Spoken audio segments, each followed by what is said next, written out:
If you have planned a wedding, you know there is so much that goes into doing that. Imagine if you've already paid the photographer thousands and then they just disappear. And that's what happened to a triad couple. 2 Wants to Know's Kevin Kennedy looked into it and can now say case closed.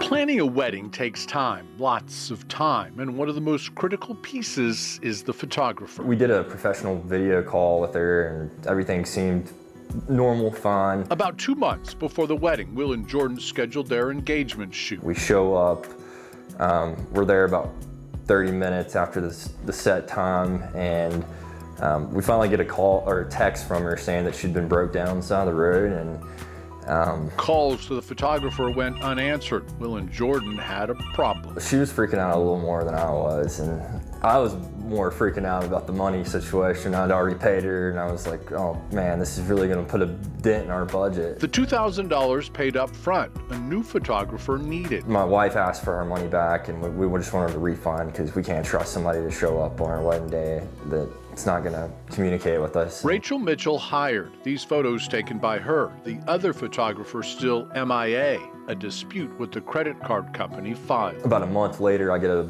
letter from my bank saying that the dispute had been denied and waived in the merchant's favor. By now, Will and Jordan are Mr. and Mrs. Creasy, but they're still out $2,000. So Will calls us. We call the photographer and the credit card company. Maybe a few weeks later, I received a call from the executive office. The bank reviewing the case, the photographer texting me, wanting to make things right. This would have been a lot harder to do through a small claims court and having to go through all that trouble. The bank eventually agreeing to credit the account. A short time later, the photographer also giving a refund. It's a blessing to have that after spending all that money on a wedding. It's nice to know that gap in our budget's kind of closed. Will and Jordan refunded the bank after the photographer returned the money. Also glad they found Rachel Mitchell on such short notice. Kevin Kennedy, 2 Wants to Know.